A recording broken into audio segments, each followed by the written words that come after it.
Heart of the fan. Heart of your teams. The heart of Michigan. Valley Sports Detroit. The heart of the fan.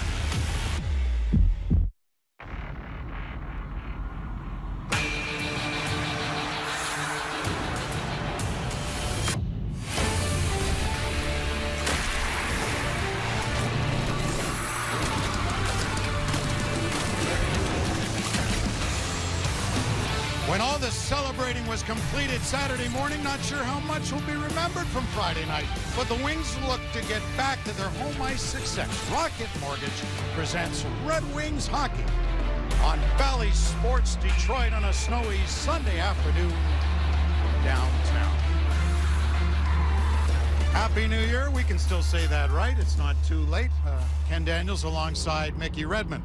While Boston will be playing virtually every other night to end this season, 6 games postponed to make up, and they're just 1 point back of the Detroit Red Wings. So that's what makes this game on this day so important between these two original 6. Well, the bottom line with these two teams is more than likely, I don't think the Bruins are going to catch the Toronto Maple Leafs and everybody else that's in front of them. They're 10 points back of that.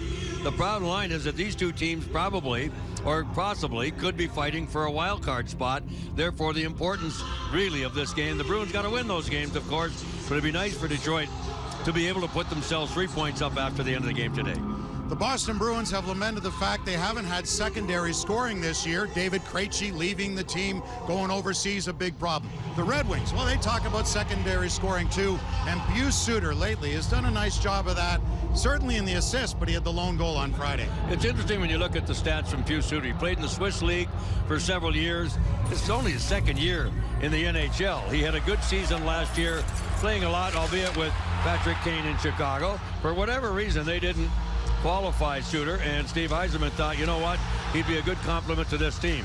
He doesn't have a lot of shots, 67, but he's a guy that can really get around the ice. He's not an overly big man at all. Bingo the other night against Washington, right spot, so way to let her go in a quick wrist shot. He's got to find his game with his smarts, because he's fast and quick, but he's not very big, but he can finish, and we found that out in Chicago last year. The Bruins' defense isn't what it once was without big Zdeno Chara and even little Torrey Krug and how good he is, but they've still got a great one back there in Charlie McAvoy. You know, it's interesting signing. Charlie McAvoy signed a ton of dough, $74 million or so for about 8 years. They kept him at home, and only a home team can do that for a player. His high for points is 32.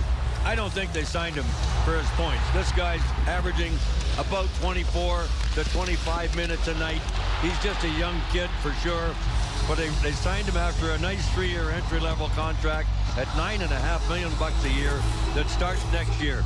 Charlie McAvoy is the mainstay of the Boston Bruins defense for the next long time.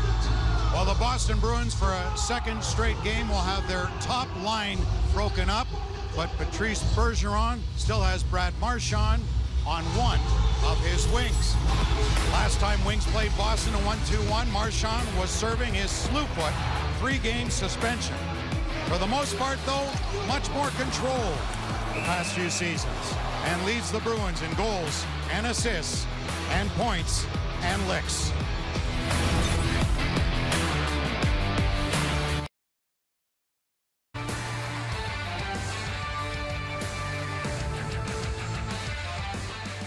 Red Wings Hockey on Valley Sports is brought to you by Rocket Mortgage, home loans that fit your life. Rocket can. And by Xfinity, the fastest internet in Detroit. Welcome to Little Caesars Arena as the Red Wings host the Bruins in this matinee affair. They lead them in the wild card chase, but if they want to maintain that playoff spot, what it'll take the rest of the way in this pandemic times is a lot of mental toughness. Ultimately, that to me is one of the number one attributes in success in life is mental toughness. You know, to me, the two attributes are inner drive and mental toughness. Mental toughness means you got to deal with what comes at you, and you have to do everything that you can to focus on controlling what you can control. And when you get knocked down, you got to get back up. And so, you know, this part of it right now is controlling what you can control. And one of the things that Ken and Mick talked about in the open was the playoff chase. And there you see the Red Wings a point above the Bruins and the Flyers for that second wild card spot. But there you see Boston with 6 games postponed due to COVID so far. They have 5 in hand over the Red Wings entering play here today. Big game for the Wings, big game for the Bruins. Ken and Mick will take it from here. Yeah, Boston a .593 win percentage, Red Wings .516. Our Southeast Michigan Ford dealer netminders. There's Jeremy Swayman, the lone Bruins rookie on the roster, making a 15th start. And Alex Nedeljkovic was outstanding in beating Boston November 30th, making 41 saves at TD Garden, matching a career high to put a couple of points in the bank for the Red Wings. Bruce Cassidy's team played yesterday afternoon. A slow start at home facing Buffalo following 15 nights off with COVID postponed games. Had not played since December 16th, but found urgency in the third, down 3-1, and then won it in overtime for their first win down by a pair this season. And I think what's going on over at the scorer's table is the Bruins lineup was a little bit different to start the game in what they had in the official scorer's sheet. I believe it was incorrect, and they're trying to straighten this out now because they had Brad Marchand along with David Pastrnak and Craig Smith. But right now, Bergeron is out there on the ice. Now, normally, it would be Smith, Bergeron, and Marchand, but in fact, they had Pastrnak. Now, maybe the Bruins were just so used to having those guys out there together. They're broken up the top line, as they've been monikered the perfection line to start this season. But here's the change, and I believe that's what's happened, and that's the cluster going on right now. You know what was on the scoring sheet to thinking that Bruce Cassidy didn't mean to have it that way. You start the wrong lineup. Now, they didn't start. Yeah, there you go, and now's the change, right? So Pastrnak goes off, Bergeron comes on. So in fact, that was the issue. They had to start with what they had on the official score sheet to start the game. That's offside. As the play goes offside. That could have been a penalty. I'm trying to remember whether is it still? Yeah. I'm not sure anymore. But if you drop, I mean, I don't understand. You got your lineup on the ice, ready to drop the puck. That means that it's not what you sent to the official scorers half an hour before the game. I think that should have been a 2-minute penalty. I don't know. We'll have to check on that one as the rule. Well, I think our folks in the truck can call the league office, and they'll get on that and ask for clarification on that. That goes off the side of the net, knocked away by Nedeljkovic. Back to the line it comes for Grzelcyk. Walks the line, and the shot goes wide. Picked up there by Brad Marchand. Or Marchand, whichever one you prefer. He changes it every other day. In goes Dylan Larkin after that puck, forced wide there by McAvoy. Taken a year apart in their drafts, or a couple of years. Dylan Larkin went 15th in 14, and Charlie McAvoy went 14th overall in 16, as Mick spoke of in our open tonight. Mike Riley in his 7th season, fanned on that puck, got it ahead to Pastrnak with a lead feed there for Taylor Hall. Eric Hollow, the other member of this line, is again, Bruce Cassidy has mixed up their top unit. In comes Namestnikov, and there's a penalty coming here as Fabry knocked the stick out of the hands, and he's going to get called for interference. He was in the box for interference late in the game against Washington when Ovechkin scored what turned out to be, after the fact, it took him a while to get it, but Ovechkin was credited with a power play goal to set the all-time record. Well, let's see, did he deserve the penalty or not? It's right there. Yep.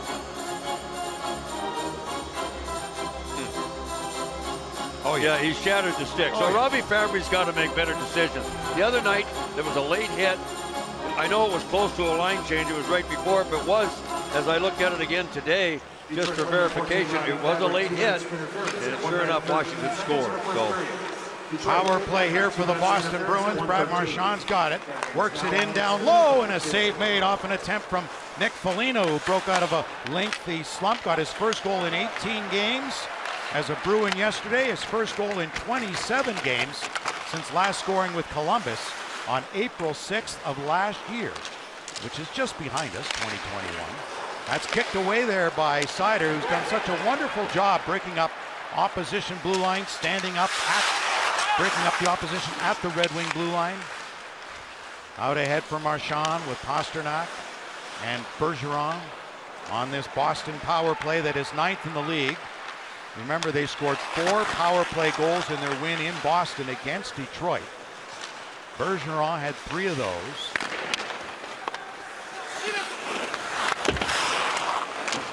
They also had a shorthanded goal from Mike Riley in the 5-1 win, and the Red Wings won 2-1 in there. So Boston coming off the win in overtime as Brad Marchand gets booed by this crowd here at Little Caesars Arena. And then gets hit in the corner as Charlie Coyle's got it. Gives it back for him.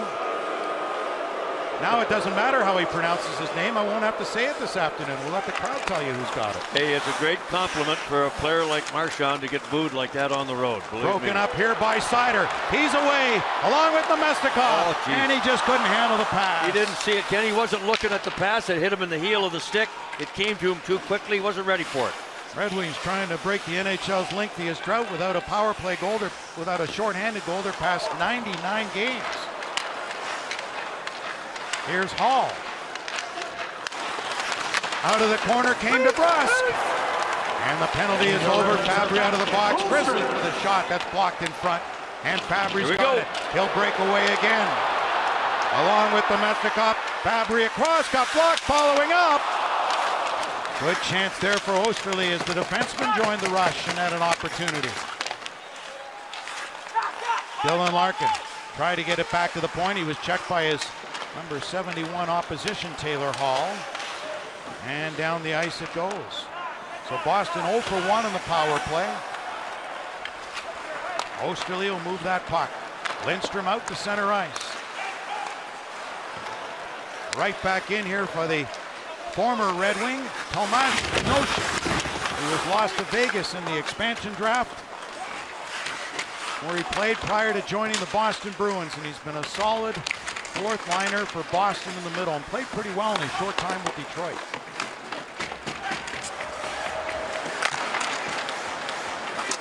And Bertuzzi got bumped. And there's a penalty coming here for high sticking. As Bertuzzi checking the chiclets, he's already missing some.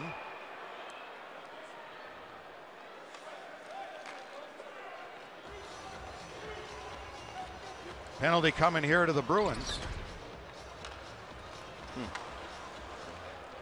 Boston, number 92, 2-minute minor penalty for high sticking. Was that his own stick? Nosek saying he hit Bertuzzi's stick.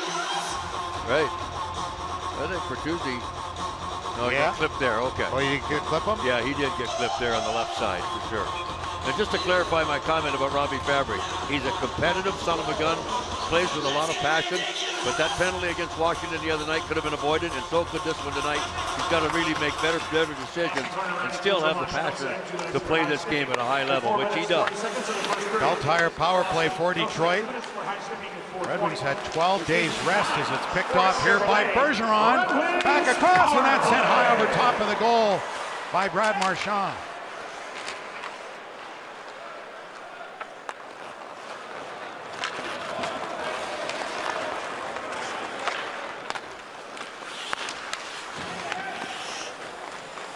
Here's Hronek, carries in. Red Wings work with a man advantage.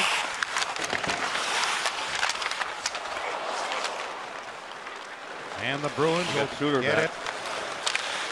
But Haula couldn't get past. There's Suter with it. Red Wings played pretty well considering their late 3-1 loss to Ovechkin and the Caps Friday. With all the time off that they had had. Boston had a slow start against Buffalo, but came back to win after all their time off, and now they're playing back-to-back afternoon games. Is Boston over Bertuzzi's stick. Taken back at center by Seider. For Raymond. Larkin. Back for Seider again. Fabry, Raymond checked immediately in that bumper spot as we were talking about in the slot area on the power play. Just kept in at the line. Here's Fabry. Back here for Seider. Went to go to Raymond, and that's knocked away. So it's a switch for the Red Wings with Raymond going into the high slot bumper spot area, as they call it, and Fabry on the right flank on the power play. Switched that last game against Washington and going with it to start tonight.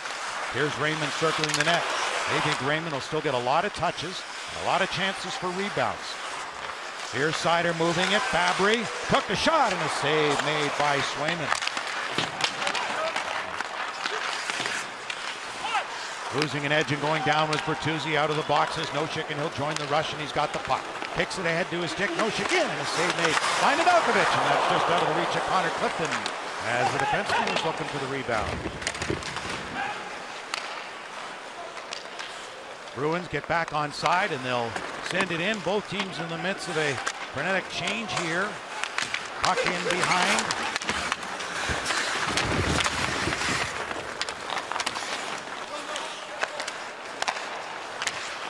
Held in by McAvoy. Right in front. Save. And a great stop there. Oh my God, that came off the backboards and nobody saw it. And oh my gosh, that's a great stop. That was an automatic goal in most cases for anybody. Big Ned made the save. Woo. Cleared around here for Osterley. And this will come back as an icing. Boy, you got to be ready if you're a goaltender at any given moment. You never know when this puck is going to end up in front of you coming off the backboard.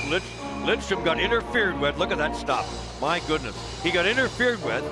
Watch the interference on his stick. He can't even handle it right there. And it was Oscar Steen. 62 Steen that interfered with Lindstrom, and he couldn't handle the puck. Oscar Steen in the lineup for Curtis Lazar, who got banged up yesterday at home against the Sabres in the Boston win.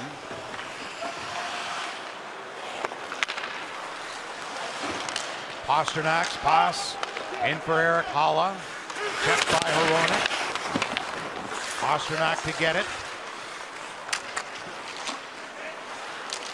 Back for Brandon Carlo, the big defenseman. Riley moves it quickly. Pasternak in for Riley.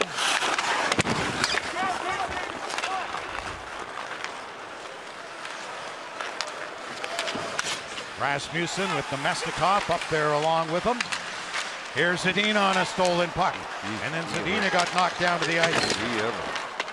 Off balance, he got creamed. Zadina with 71 shots. Second on the Red Wings behind number 71, who has 10 more to lead Detroit. Puck came free, but Boston's on it. As scoreboard, able to move it out to center ice. Fabry back to his own zone for Osterley. Tipped ahead here for Ernie, who got knocked down heavily to the ice by Clifton.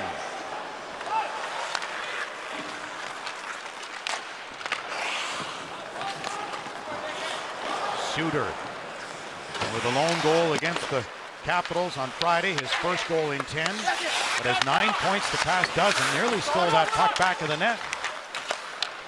De Keyser stepped up to keep it in. That goes off the body of Marchand, up there along with Bergeron and Craig Smith. Smith scored his first goal in 8 in the win over Buffalo yesterday. Boston lamenting the fact they have not had the secondary chances on net. One and done for a lot of times, except yesterday when they got those two so-called greasy goals. That's what they want more of. Larkin in front, cleared away. Bertuzzi, good hustle to come over to keep it alive here for Osterley. Lindstrom. That went off a Bruin skate. Osterley plays it back here for Raymond. Raymond with a step in back of the net to get away from Nosek. Then he got pinned to the boards. Moving up was Osterley. Got support there from Larkin. Down low here to Raymond across. Bertuzzi couldn't get that. Lindstrom came over to keep it in, but the Bruins will just ice the puck out of desperation. Well, after 10 minutes or so of the first period, you get a chance to get the Taco Bell in. More shots, yeah. In 2 games against the Bruins, the Red Wings had 15 in one, 16 in the other, albeit they won the one game 2-1. And their best behavior, the Bruins, as Ken has already mentioned, I believe they were 4 for 8, weren't they, in 2 games against Detroit? Yeah. In Boston? Boy, yep. Oh boy, 3 in the one game. Bergeron was the key there. Yep. So they better stay out of the box if they have that option, with this Bruins power play being so potent. And they're 9th in the league overall.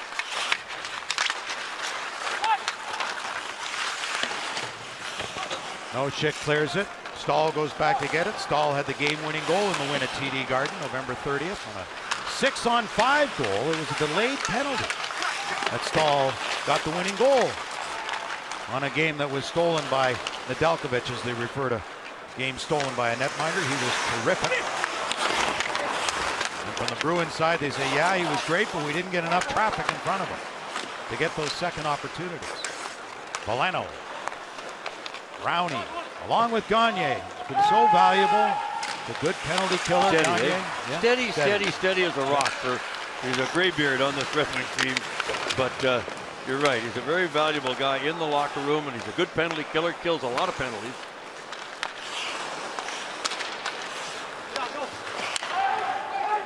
That was missed by Pastrnak, so there'll be another icing here against the Boston Bruins.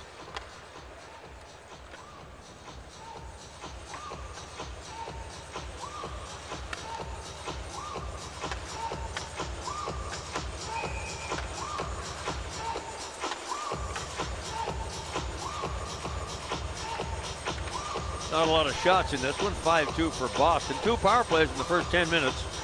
Doesn't do a lot for your 4-line roster. A lot of guys just don't get a lot of ice time if they're not in the power play or the penalty kill. Raymond trying to weave through traffic back for Larkin.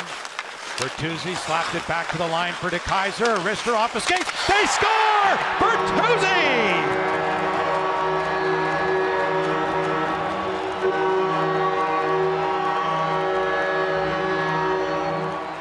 His 13th goal of the season makes it 1-0. Well, in reverse, your deep zone faceoffs are very important. Red Wings win this one in the offensive zone, and this puck hit people on the way to the net, and Bertuzzi, unlike the other night, he had a very similar chance to tie the game right before Ovechkin made it 3-1, and this one he gets perfect timing on it and puts it into the open net to open the scoring in this one. Deflected off somebody up in the slot. Boston shot blocker. Well, you see how well he's done there with 12 points, last 11 against Boston, and 9 points, his past 8 now overall. With a lot of time left in this one here this afternoon. So the Red Wings in a 1-0 lead. Zadina put it in back of the net. Hit from behind was Ernie. The two with the orange armbands do not have an arm in the air, and Ernie gingerly making his way over to the Red Wing bench on a change. DeKeyser and Larkin assisting on the Bertuzzi tally. DT Energy, light the line goal is 13th of the season. Knocked down at center here by Charlie Coyle. Tyler Bertuzzi. Assist number 65, Danny DeKeyser. Round to the far side goes Suter. Bruins able to come up with the puck, and they get it there. Brandon Carlo a shot. Punched with purpose there by Nedeljkovic. Zadina stayed with it. Just couldn't get it ahead to Fabry, was flying up the left wing. Bump was Foligno. Carlo held it in, loose in front of the net for DeBrusk, whose coach Bruce Cassidy said he played his best game of the season yesterday in the win over Buffalo. And remember, DeBrusk, number 74, has requested a trade. Here's for Smith, and a save by Nedeljkovic. Wow, right off the bench. Grade A scoring chance.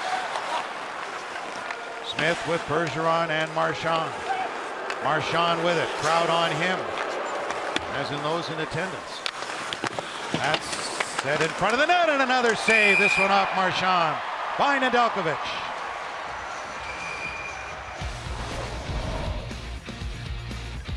Tyler Bertuzzi's made it 1-0.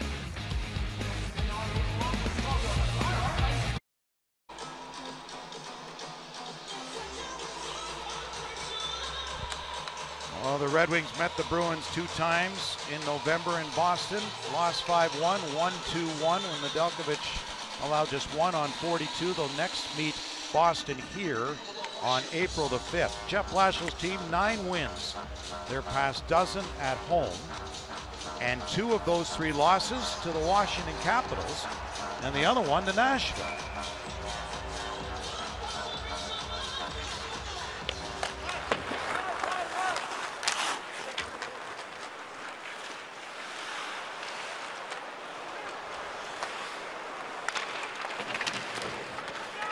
Grzelcyk goes back, chased by Veleno. Red Wings butt in goal with the same lineup they had against Washington.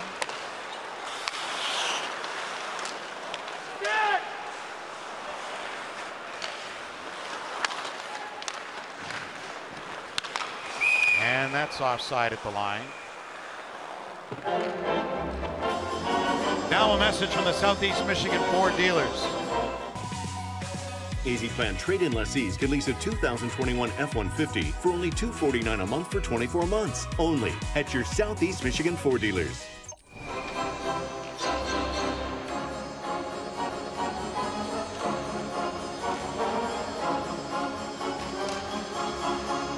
That's Oscar Steen, 62, lining up against Bertuzzi. Steen had that Bruin best opportunity, stoned by Nedeljkovic. Trent Frederick slapped at that puck, got it to center ice.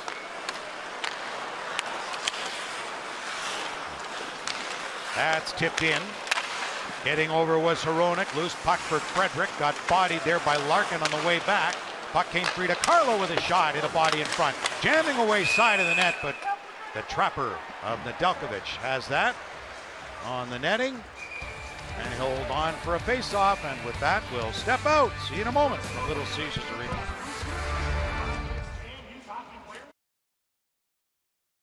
Oh, 41 saves November 30th at TD Garden. Our Chevy's strongest player of the game, Alex Nedeljkovic, as he was in that game. Although, as we spoke of, you look at the inner slot save percentage of 1,000, and Boston had a lot of chances in slot opportunity, and according to Sport Logic, as we'll show you throughout this season as we go along, and they're terrific bringing us numbers inside the game. 16 slot shots against Nedeljkovic stopped. Conversely, the Red Wings had just 5. So Boston was getting there, but the Bruins will say, yeah, we had the slot chances. We didn't get the second chances. And that's what they have to do better, and the Red Wings need to prevent those shots from coming anyway. Sometimes it's just not in the cards when you got a goaltender that's hot. That's the way it goes. It's his game, not yours.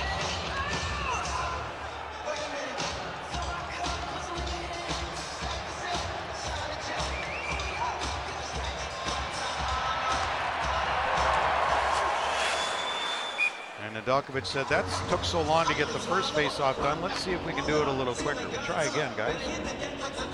Another face-off coming up. Bergeron, one of the best face-off men in the National Hockey League in history that he's been playing. Bergeron will be stopped there by Nedeljkovic and will be an unrestricted free agent end of the season.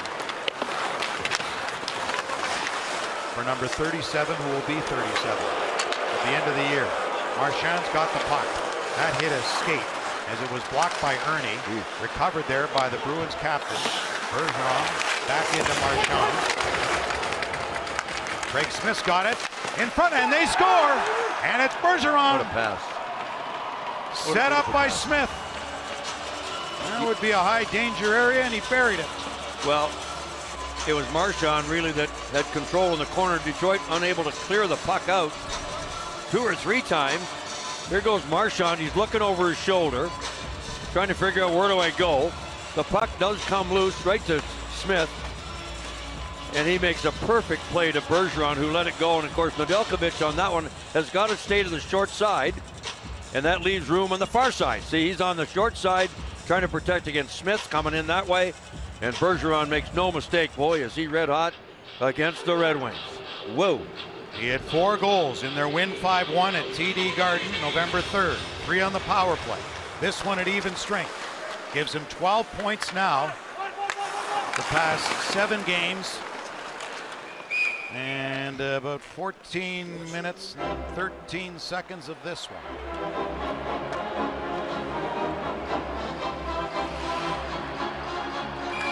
Bergeron 4 Selke trophies, his best defensive forward. Won a cup with Boston in 2011, now in his 18th season. And in 6 of those years, he scored 30 goals or more.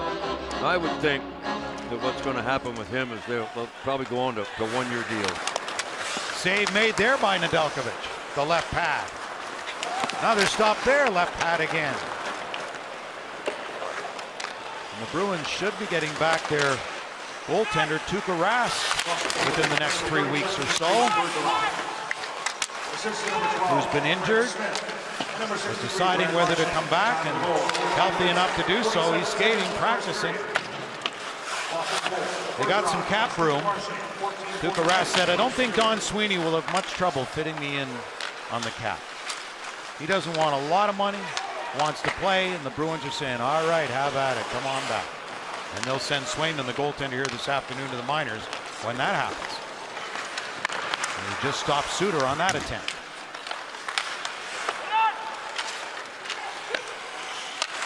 Scoreboard for Boston, able to get it ahead for Taylor Hall. He got the first goal in 11 yesterday. After speaking lots about not finishing. Kept in by Hronek, knocked away by Pastrnak, but didn't get out across the line. Wow. Back in off Pastrnak again, who recovered. Ahead for Taylor Hall.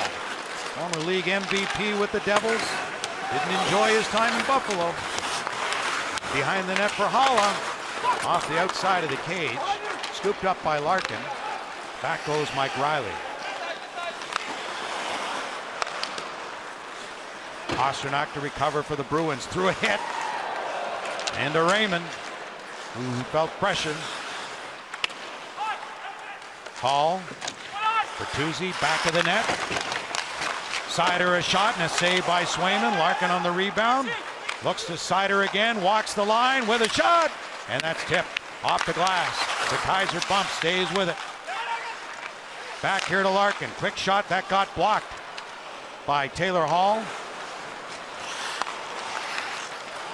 Red Wings were offside. Tried to prevent that from happening, but couldn't. So Bertuzzi scored first.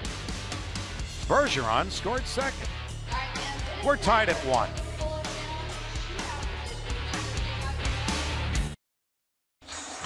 Well, on New Year's Eve, the official scorers couldn't get the timing right.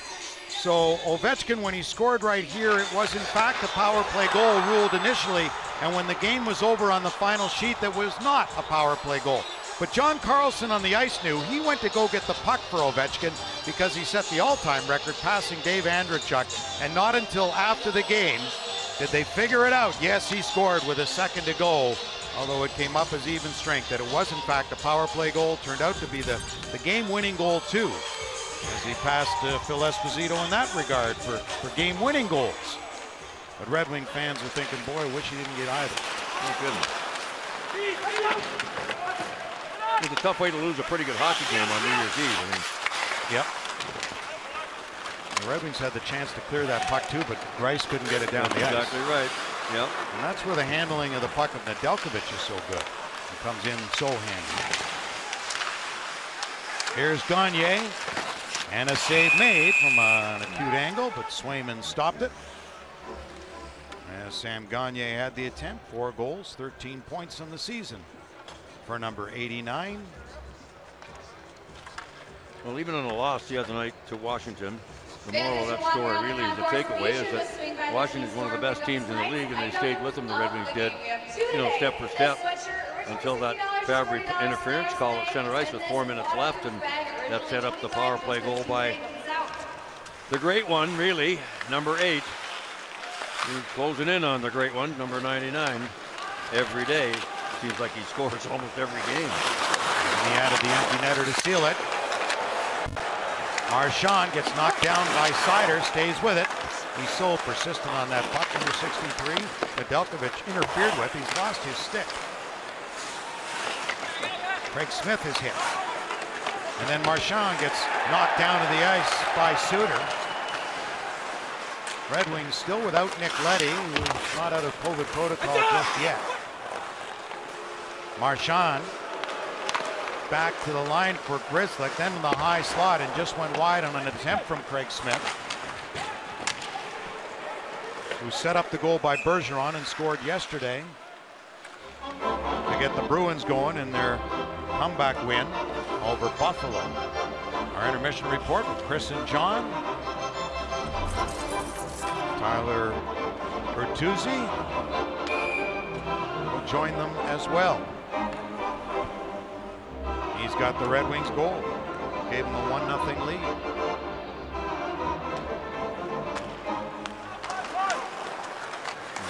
Until Boston tied it up.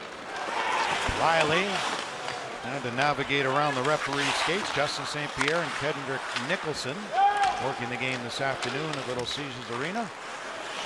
Rasmussen just avoided a collision there with Hronek. Then Zadina off the right wing. That's off the stick and out of play. Boy, does he need a goal. My God. Just for confidence sake. His last goal came at Boston November 30th, 8 games ago in the win. For just $20, Kids Club members receive a new custom kit, a ticket to a future Red Wing game, and more. To sign up, go to DetroitRedWings.com now.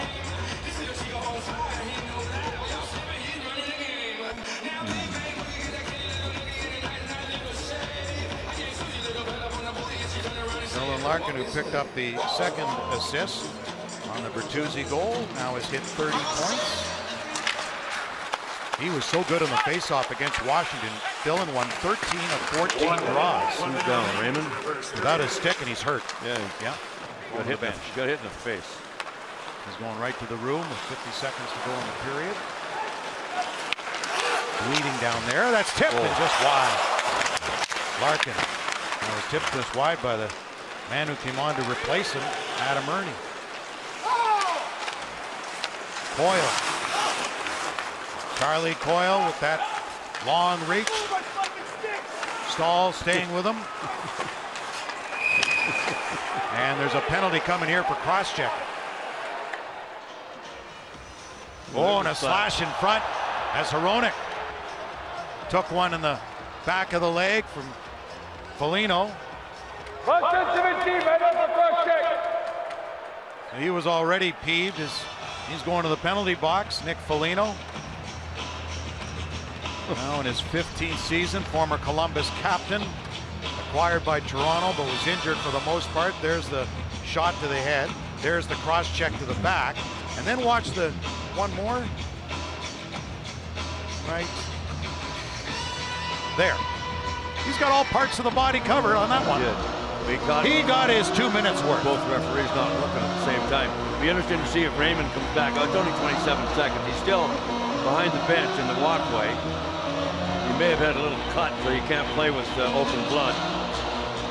He's going to stay there, but I don't think he's going to get any ice time unless they switch on the fly here. 19 minutes, 32 seconds of the first period. Boston Foligno cross-checking at 19:32, which means it's time for another Chevrolet Red Wings Power. Hronek finds Nemesnikov on the wing for Suter. For Nemesnikov. Zadina. Suter back to the line to Hronek. There's a shot. Tipped us wide off the backboards. And the first period comes to a close. With 93 seconds remaining on the carryover power play for Detroit. Bergeron tied up the game. And there's the puck up high. And then the elbow, shoulder to Raymond. Tough few seconds right there for the rookie. And the chew toy that left the game with a minute left after getting hit in the chops. We'll show you that in a second. But here's a little bit of his work. They closed on him very, very quickly. That was on a power play right there.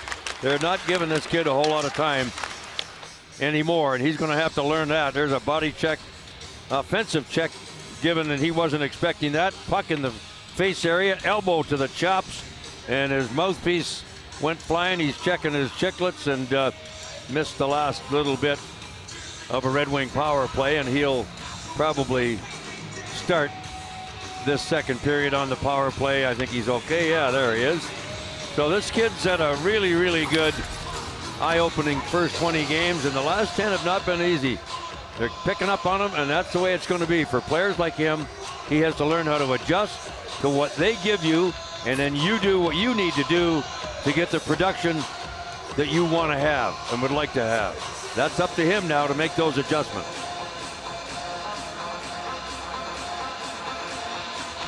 We told you about that mix-up before the game and the delay with Bruce Cassidy calling over referee Justin St. Pierre, and Justin St. Pierre saying, well, my starting lineup doesn't have who you have out there because you fill out the sheet first. Now, had they waited and dropped the puck to open the game. Before the puck is dropped in the first stoppage of the game, that's when Jeff Blashill could have said, wait a minute, Bruce Cassidy had the wrong starting lineup out there. That's a penalty, which it would have been, but they caught it before the game started.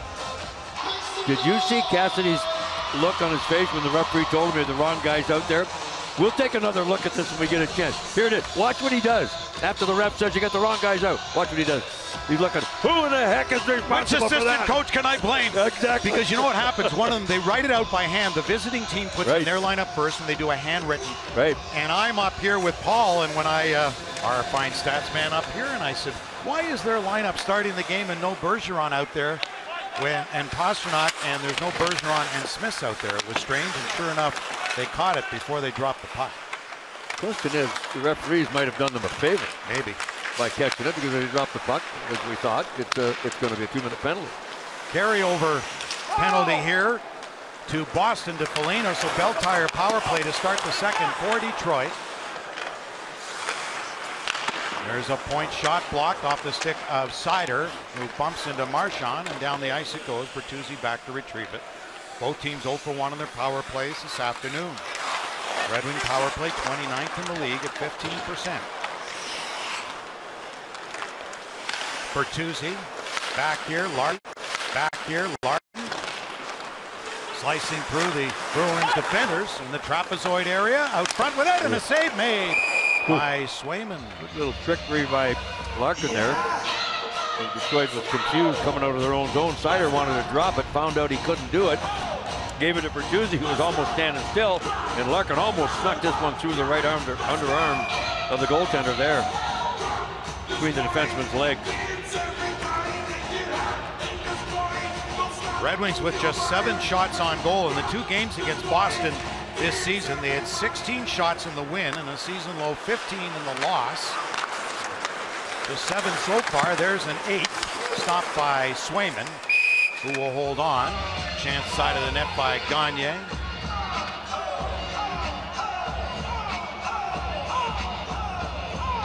Sam Gagne getting a little bit of time on the power play. That's not exactly every day. There's a look at Charlie McAvoy, who Mick spoke of in our open, one of 11 Bruins who played college hockey. And the year of 2021 saw 332 U.S.-born players in the NHL, the most all time. That shot hit a body in front. Suter, good save there by Swayman. Everybody your hands. On a chance again from Pius Suter.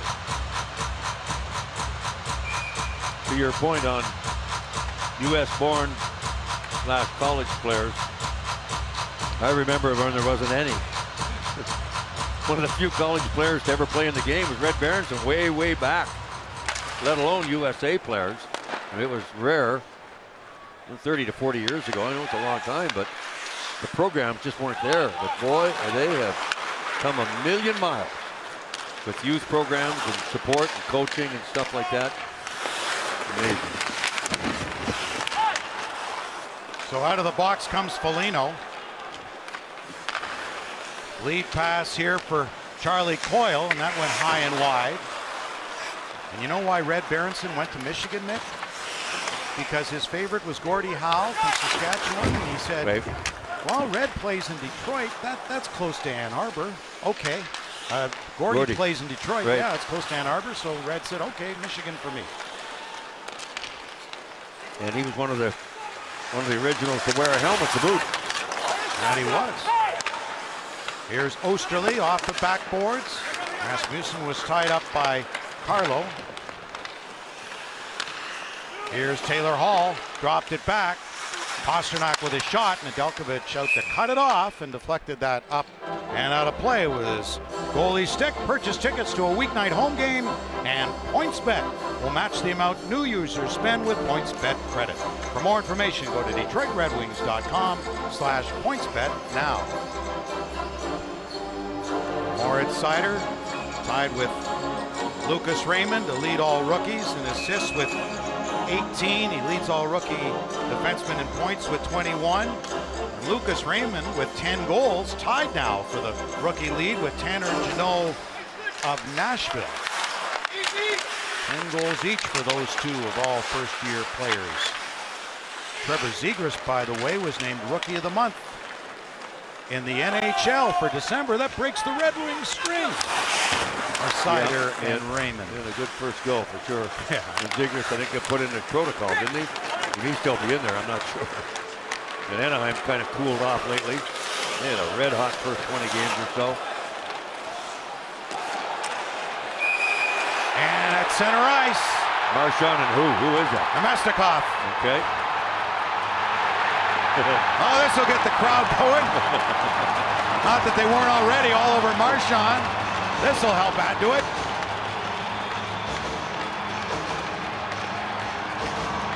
The first fight of 2022, Mick. Good stuff.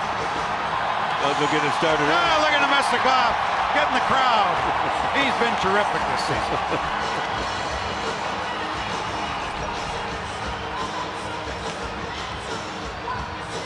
Here's how it starts. Really not much of anything, but a little slash by Bergeron, or by Marchand rather, and that's really all it took. But Marchand is no stranger to be in the middle of a controversial stuff. It's always controversial when he's around. That's the way he likes it. Boston 63, And he's Detroit good at it. 2 minutes each for slashing, 5 minutes each for fighting. Okay, 2 for slashing, 5 for fighting. Justin St. Pierre, 7 minutes pour les deux. 5 and 2.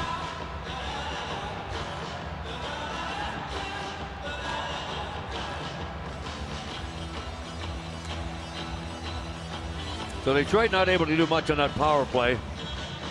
Starting the second period.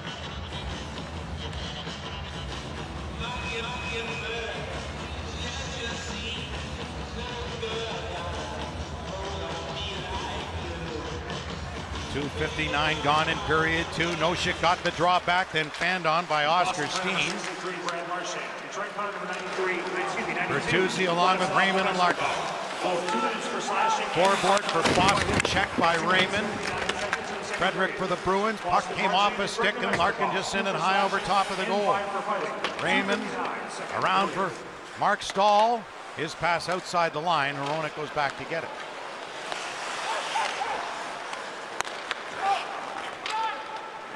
Bertuzzi on scoreboard. Former LA King. Just out to center.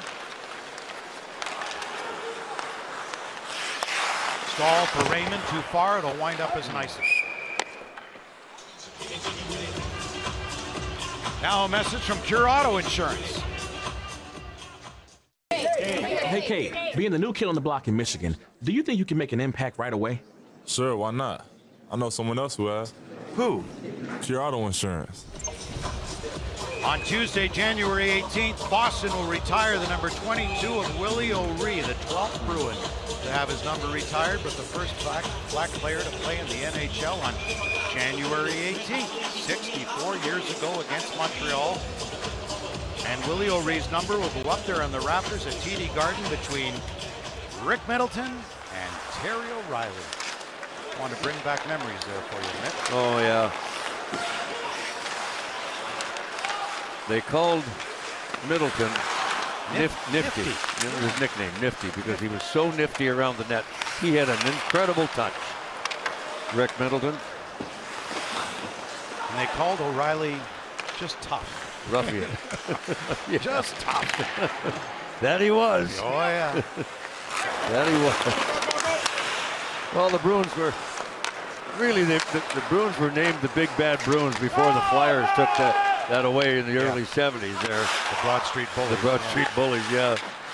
You know, the Bruins always had tough guys that could make life miserable for you, especially in that little old Boston Garden.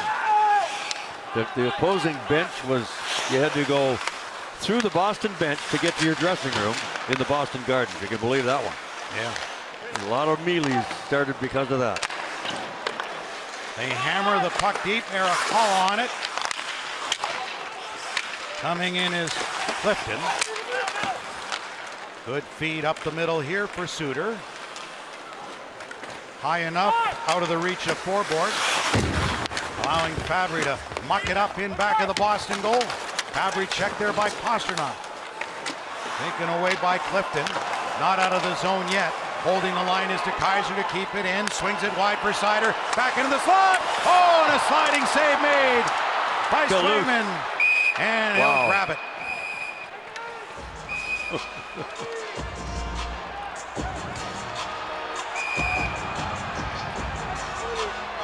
Well, they get this unglued. I got you, I got you, I got you. All from behind. Crazy bouncing puck around the front of the net. Now what do we got? Look out. 3 Bruins, and we're going to have a lot. Fabry dropped those gloves. He wants into this.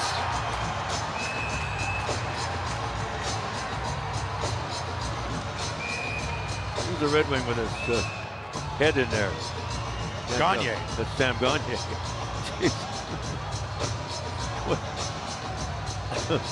This is looking more like original 6 Bruins Red Wings. Yeah, right.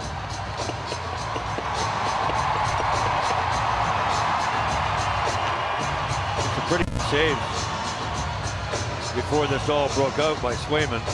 And Clifton giving an extra shot there. That's what angered Fabry, is Clifton giving the cross check to the back of the head of Gagne. Boston, number 1, 2 minutes unsportsmanlike conduct.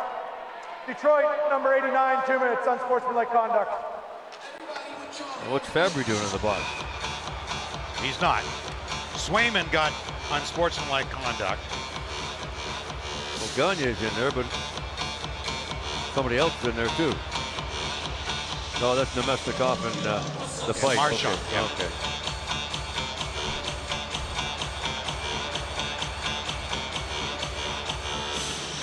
Yeah, mad scramble around the front of the net, for God's sake, and Nemestikov had to tell the linesman whose helmet that was. Maybe he didn't have a number on it. So Eric Holla is in there for Boston, serving the penalty to Jeremy Swayman, the goaltender.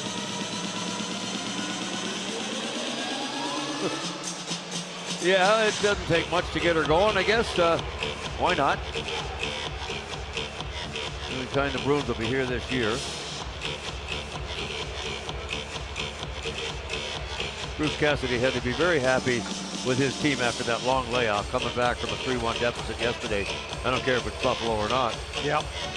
And then to win that game. They were down 3-1 with Alex Tuch scoring his first as a Sabres, set up by Peyton Krebs. 2 players Buffalo acquired in the Jack Eichel deal from Vegas. But Boston got 2 goals in 1:25 to tie the game in the third, and won at 30 seconds into overtime on the goal by Charlie Coyle, just out of COVID protocol. Boston by number 1, Jeremy Swayman. And the Bruins, like Detroit, have had most in COVID protocol already, so that's a good thing. Without having to test for 90 days. And Boston's going to have a lot of games to make up in February. So will a lot of teams, but Bruins among the most. Calgary should lead in that regard. Well, in a strange sense, the Bruins are the beneficiary of no Olympics, because their schedule was tough anyway if they didn't have February. Here's Bergeron in, and the shot went wide. Beneficiary of no Olympics, except for Brad Marchand, who wanted to go badly and was very outspoken about why they're not. Here's Bertuzzi in the slot, and a shot from Seider, stopped by Swayman. On comes Pastrnak flying through the middle. 3 Red Wings are back though. Pastrnak tries to cut in, but he couldn't. Good play by Osterley. Collision there as Seider knew that was coming. Pastrnak. Yeah, he knew it was coming before he got one. Osterley angled it wide. 50 seconds of 4-on-4 hockey remains here. Suter with Raymond for Detroit, Hronek and Osterley. Pastrnak circling for Boston with Carlo and Riley, along with Coyle. Back for Riley. The defenseman down low, stops, creates some space. Finds Pastrnak. Turning with it in the corner, back for Riley. Dropped it back, nearly picked off. Suter getting there for Detroit. Boston will make a change. On the wing for Lucas Raymond. Around for Osterley at the left point.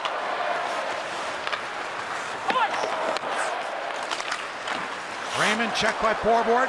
Escapes him, leaves for Aronik, creates a bit of a pick and a shot, and just goes wide. Look out here. A 5-on-5 and a break, and 3 Bruins are up as the Red Wings get caught in a change. Here comes Holley, and he scores! Wow. What a shot! Top corner. Boy, oh boy. Erik Haula gets his second of the season. His first season with Boston. Well, the line change happened when this puck got railed around the backboards. It came all the way around here, and the Bruins take off, and the Red Wings are in the middle of a line change. Mind you, it's only one guy, so 4 guys were caught up ice there, and Haula makes no mistake. Who did he wrestle one? Top corner. Very few goalies are going to stop this. Look at that baby, right into the top. Goalies is normal, down, and that top corner is open if you can hit it, and Haula did. One of 5 new free agent signings on the Bruins roster this season, Erik Haula. He's been around the league with Minnesota, Vegas, Carolina, Florida, Nashville. But he makes it 2-1 and a save there by Nedeljkovic. Adam Ernie.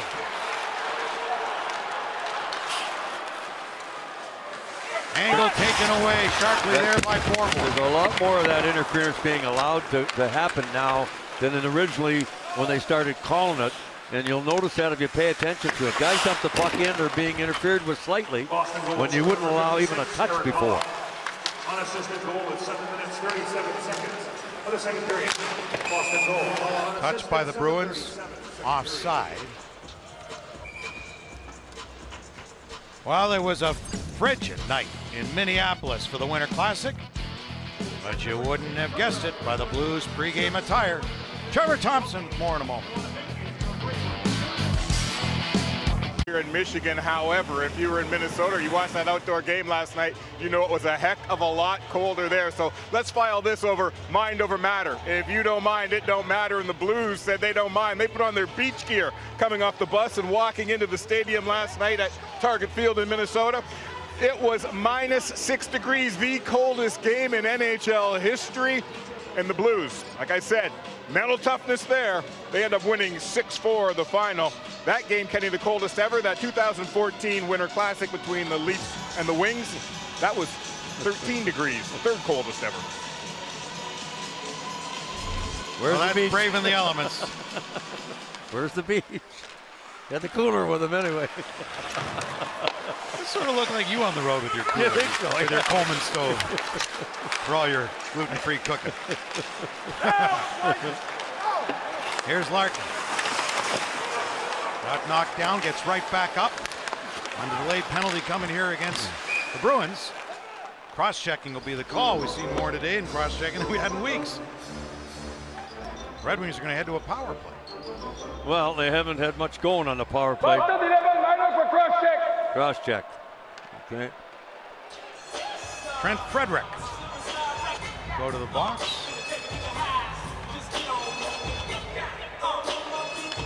Bruins first round pick from 2016, number 11. Oh, there it was, right into the midsection of Sider.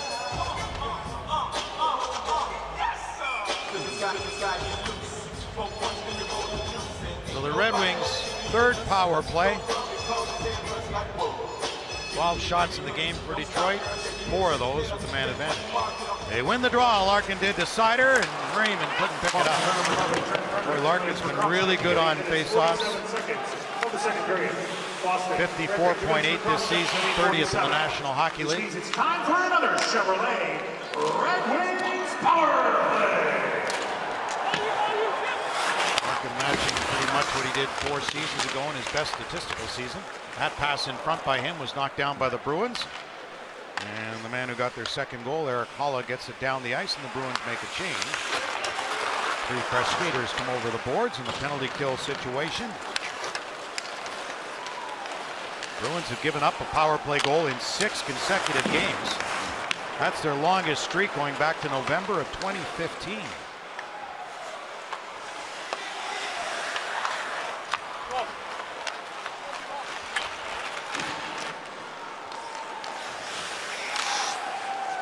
Aronik.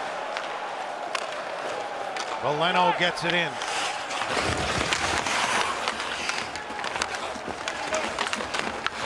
digs it free. Battling there is Fabry, trying to get past, but Borbort got just enough of him to prevent him from getting by. Detroit has not even had one chance to set up inside the Bruins blue line yet. There's only 35 seconds left.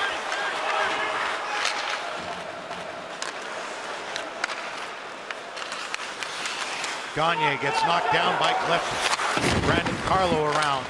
That gets blocked by Joe Valeno and cleared by Boston. 20 seconds remaining in the man advantage. 9.5 to go in the second period.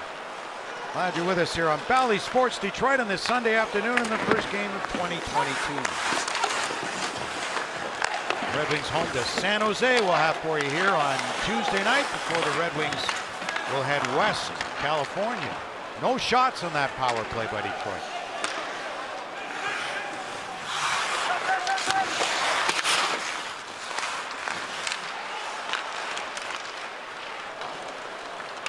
Suter, 1-on-3.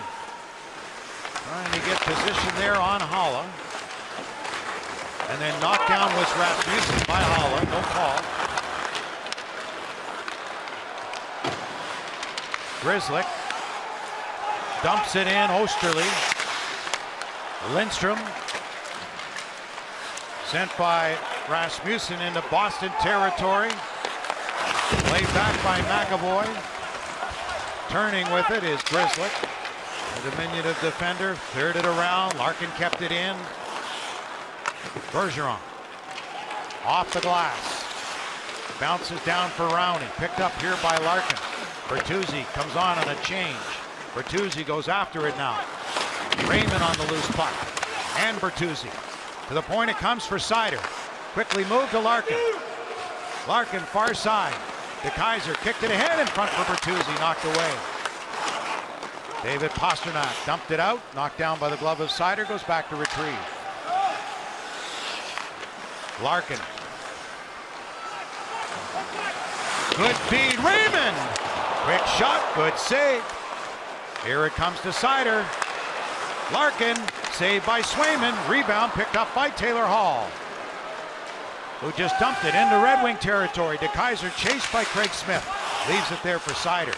Sticks out his rear end, prevents a check from Coyle. Makes the play around for Bertuzzi, but too far for him. Riley kept it in. Into the slot for Craig Smith. Now Mike Riley on it, fakes the shot. Going wide on Valeno into the slot area, knocked away by Bertuzzi. A race for the puck. And Smith gets there first for Boston. DeBrusk. Jake DeBrusk into the slot, knocked away, taken by Valeno. Coyle's got it. Centering one and just went wide on an opportunity from Steen. DeBrusk to Riley. In back of the net for Nosek.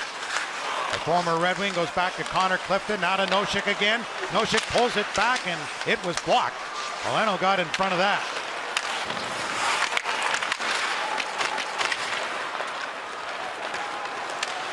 Puck at center for Zadina. Straddling the line onside was Ernie. Zadina had no one with him as the Red Wings were in the midst of a change. Stahl to Hronek. Gagne after it. Quick shot in from Fabry. Hronek had pinched in. Suter backing him up. He's got a little time now. For Fabry. Hit the shaft of the stick. Stopped by Swayman. Stepping up Hronek. Sensing that was Foligno. Frederick up there along with Nosek. Frederick is right in and a save made. Rebound. Oh, what a stop on Nosek by Nedeljkovic. And again, another scrum.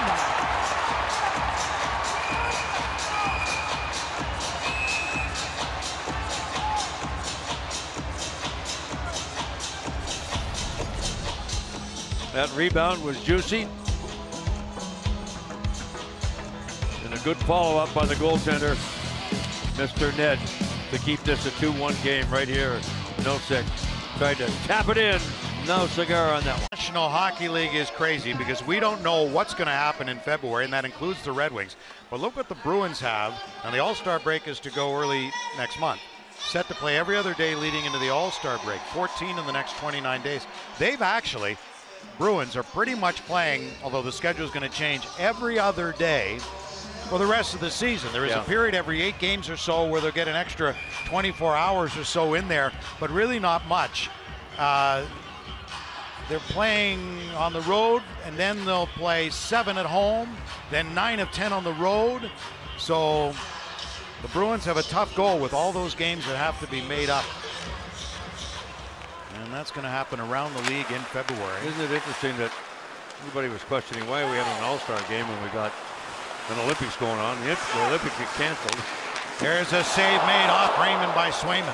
And all of a sudden the All-Star game means something now. It means something to corporate sponsors, and that's why they're playing. You got it.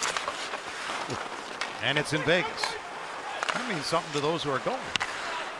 Here's Raymond. Bertuzzi tied to center, but those players who are going are going to be under protocol. Yeah, well, very tight quarters. And I just basically misspoke. I said the Olympics are canceled.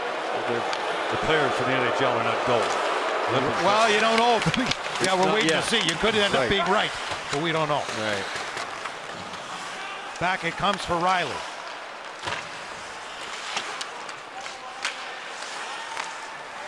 And out to center. And that is called offside.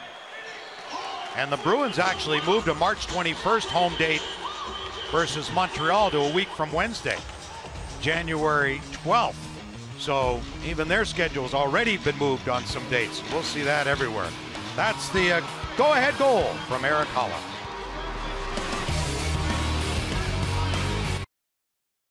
The first 31 games that would have put us in a better position than we stand today, and there's things that we're going to need to improve at if we want to be in a better position after 30 more games. You know, we've got a team here that we think we're a really good team when we play our game. So let's show that and prove that on a nightly basis.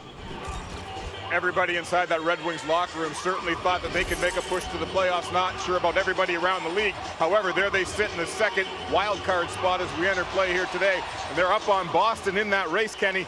And mental toughness, he says, will be one of the keys the rest of the way for his team. That's why this game is so important. Just a point up on Boston, who played 5 fewer games. From the Bruins' standpoint, you got to win those games in hand, right? Yeah. One thing to have them, but the revamped schedule should be out in a couple of weeks. Dumped on the play was Veleno. There's going to be a penalty here to Boston. So we'll see how it becomes cramped in February. Red Wings going back to a power play. Yeah, they're going back to a power play that was shotless just about 5-6 minutes ago. Let's see if they can't change something up. Penalty for hooking. It's an easy one to call at center ice. So Louis' kid, Jake, goes to the box, and really cool after he broke out of a long slump. It was a Sportsnet game in Canada, and Louis DeBrusque was able to commentate on the goal from his kid, who's had a trying season, asking for a deal from the Bruins, and that hasn't changed, but playing through it, playing well, is Jake DeBrusque. Boston with no intent of just giving him away. They're asking for a lot. So the Red Wings on a power play, and Jeremy Swayman holds on, relishing the time that he's got in the NHL, playing his 25th game in his second season, knowing that if Tuukka Rask comes back in 2 to 3 weeks, he'll be on the out, as Rask recovering from the hip surgery. And then we'll come to a new deal. Larkin not happy he got the boot. They don't want Raymond. He's a winger, not a center. So Fabio come in. Yeah. And sure enough, Bergeron wins the draw and knocks it out of the air and carries on with it here for Marchand. For Bergeron, and Nedeljkovic came up with a save, and look at Marchand hustle over and get to that puck. He created a scoring chance out of nothing. Yep. Really. Well, Marchand with it again. He is just tireless. Well, in spite of his reputation, he's a really, really good hockey player. He's an excellent player. Oh, God. And is, for the most part, but for the Slewfoots this year, he's has calmed down from where he was. Here's a break. Prahala, where he scored from last time, in alone on goal and hit the goalpost. I think he had Nedeljkovic beat and rattled the iron. This Detroit power play has got to get going here. It's all Boston.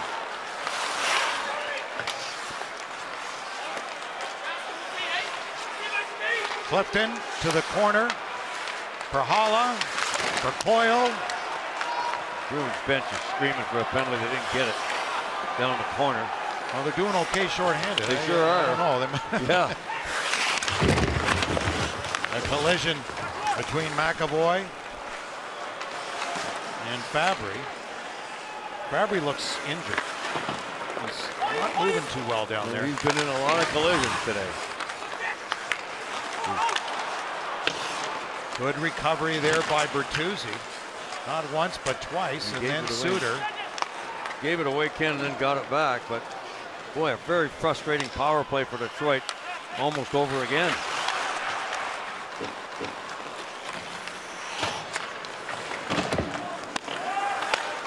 That went off Namestnikov, and that power play went for naught. No shots for a second straight power play for Detroit. And the Bruins penalty kill is pretty good. Zadina circled one back for Rasmussen. He got taken out of the play by Riley. There's DeBrusk, lost it to Namestnikov, who ran into Zadina. Centered one off Swayman. Taken by Jake DeBrusk. His 5th season with Boston. And one season where he scored 27 right in there. And a chance for Bergeron. Never been that wide open. Never. Rasmussen throwing his weight around. And there's plenty of that. Did he decide to use that? Here's Riley in. Taylor Hall for Boston. Gagne got it ahead. Osterley in back of the net. Carlo checked by Rowney. Boston dumps it to center, catching up to it. Craig Smith. We've been with Nashville before Boston. Oh, Nedeljkovic got tangled up. That's a rarity the way he handles the puck.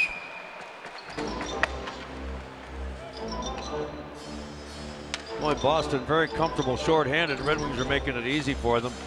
That's for sure.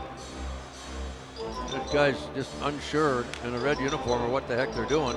There's Holla, who had scored already to make it 2-1 on a blast up in the upper corner. Decided to deke this time, and he rattled it off the goal post. So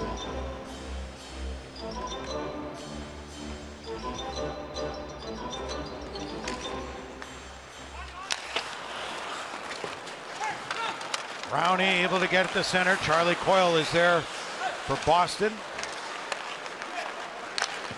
He's been shifted back to a third line, has been really productive there with the game-winning overtime goal yesterday against Buffalo for Boston. Less than a half minute to go in period 2. Point shot by Grzelcyk. Bodies in front. Gagne got it out of the zone. Pastrnak back into his own zone. Matt Grzelcyk for David Pastrnak.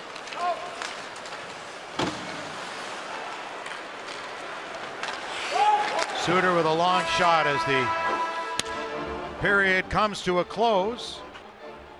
MGM Grand Detroit intermission report coming your way. Boston now with the lead. More on that with Chris and John.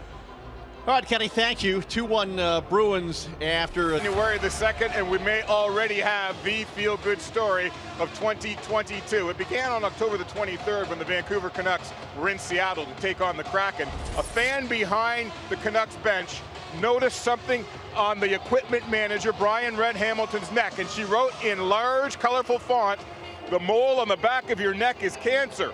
Hamilton went to his doctor, who confirmed that he did indeed have type 2 malignant melanoma. He had the cancerous mole removed and then wanted to find out who this fan was. So he found out, and last night In Seattle, Nadia Popovich met Brian Red Hamilton for the very first time. He had the opportunity to thank her for looking out for him, and the Canucks and the Kraken came together to give Miss Popovich a $10,000 scholarship toward her medical school costs. They had a big hug. Hamilton said his mother also wanted to thank her for looking out for her son. That might have saved her life. Kenny, that just might be the feel-good story, as I said, of this new year. And congratulations to both of those guys for coming together on that one. 100%. What a great way to end 21, which was a forgettable year to be sure, but that's a story we'll never forget. Wonderful. Third period is underway. Boston with goals from Bergeron and Haula. Bertuzzi had opened the scoring for the Red Wings. Dylan Larkin ahead for Bertuzzi, who kicked it up.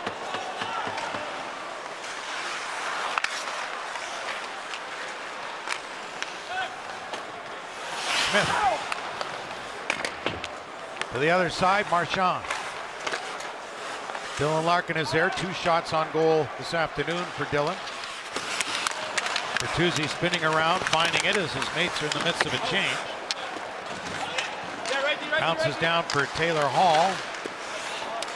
Haula has to back up, shoot it in. Hall tags up, in go the Bruins. Hronek to Suter. Lost it, kept in at the line there by Taylor Hall. Quick shot off Hronek. Rolls through, then Nedeljkovic holds on to it. Now a message from FanDuel Sportsbook. Hey fans, right now you can live bet on the game on the FanDuel Sportsbook. Head over to FanDuel now. There's David Pastrnak. May not be with his usual mates on a line and trying to get on track. He's had only 2 assists the past 8 games. His last goal was November 30th.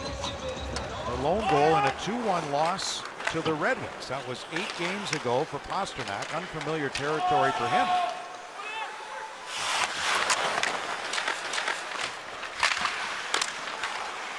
Knocked down by Stahl, the game winner against Boston. Position by Suter on Haula, not allowing him to get possession. Got support there from Hronek, tipped ahead by Fabry. Along with Namestnikov and Stahl. Fabry hit by Pastrnak, came into his skates, and Rasmussen able to find it. Didn't shoot it. Went across for Namestnikov. Now Fabry. Lindstrom hit the skate of the referee. Rasmussen off Coyle. Clifton didn't clear first try, and Pastrnak will dump it.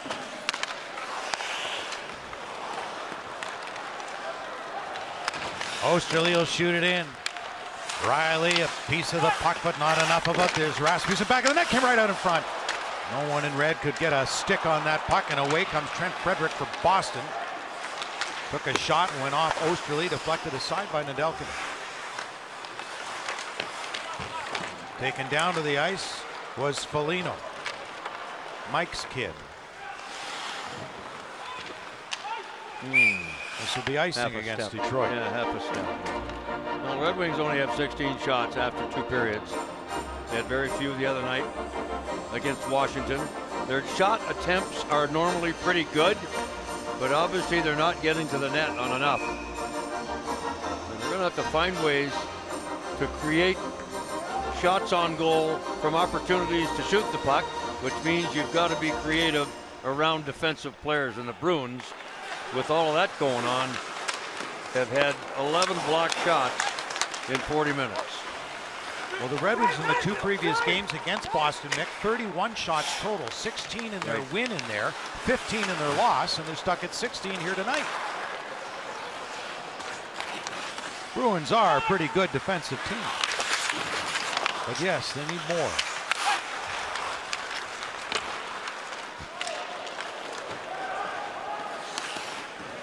And the nice thing is, when they do get back to Tuukka Rask, considering all the games they have to make up in a short period of time, it'll be nice to have arrested Tuukka Rask, won't it? I guess, yeah. I mean, he's a guy, but has been a really solid goaltender for a long time in this league, and And his hip issues have been surgically repaired, he hopes.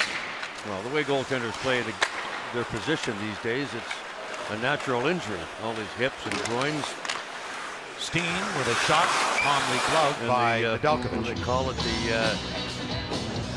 the midsection of your stomach, like where you have to, I don't know the exact term for it. Hernia area?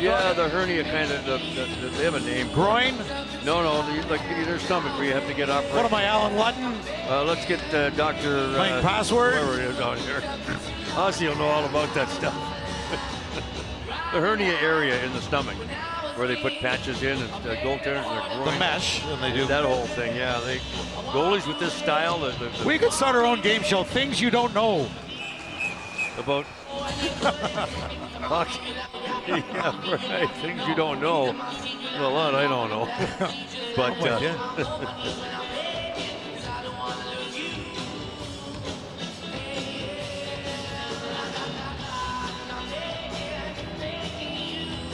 Nolan Larkin. Take this draw. In comes Raymond against Noshik. Played 17 games with the Red Wings from 2015 to 17.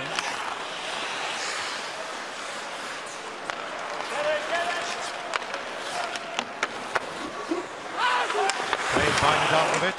High and off the glass.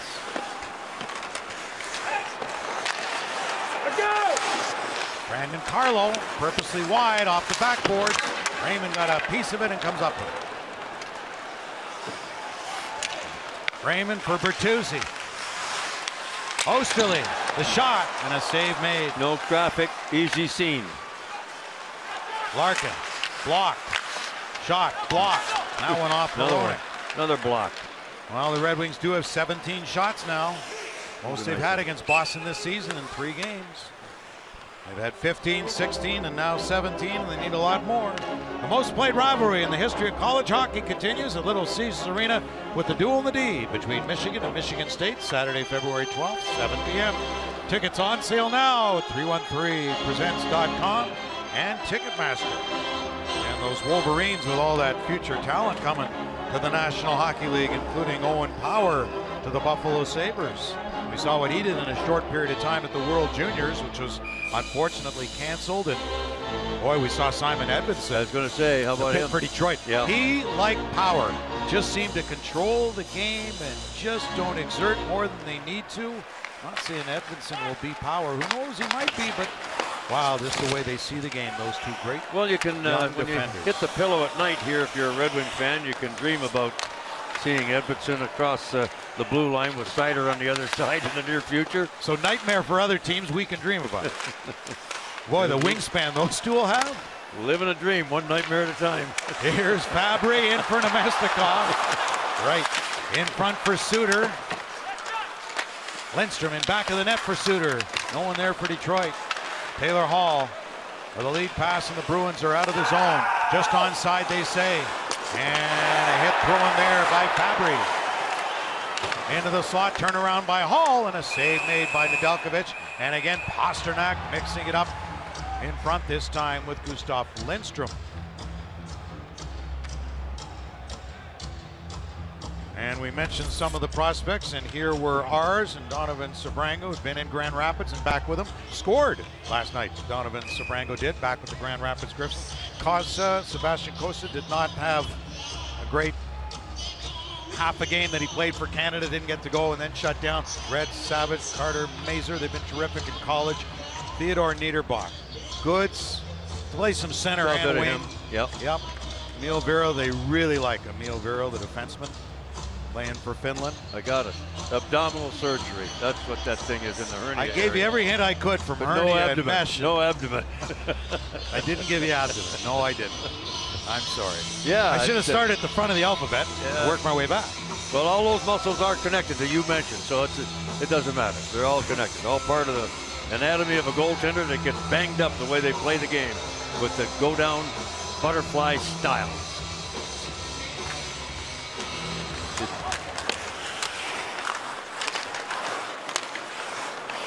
Picked up by Rasmussen, not out of the zone, kicked ahead by Zadina, then Ernie. Holla for the Bruins for Pasternak with Taylor Hall. Knocked down by Hronek and behind the play. Oh, in came McAvoy to give a shove to Ernie. A pair of 73s came together there.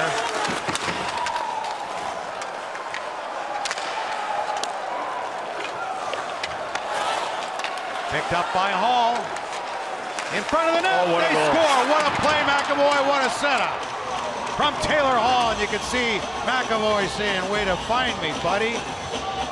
Well, the key there was that McAvoy found a way to get open behind everybody and nobody saw him. But that was a remarkable pass by Taylor Hall. Good cycling by the Bruins. He's got his head up all the way. And McAvoy gets in behind from the right point. See, you got everybody over here, and here comes the goal scorer right down here. Boom, right on the tape. That's the way to finish. That's a beautiful bang-bang play. But again, the Bruins keep it in at the blue line, and they finish to give them a 2-goal lead. And that's going to be tough for the Red Wings, boy, going forward. Playing against a good defensive team, Boston. They're down by 2 with 14 minutes to go. Zadina looked over his left shoulder, and McAvoy was gone past his right. It doesn't take much. If you aren't ahead of the game, you're behind it, and when you're behind it, you get burned. And the Red Wings got burnt right there.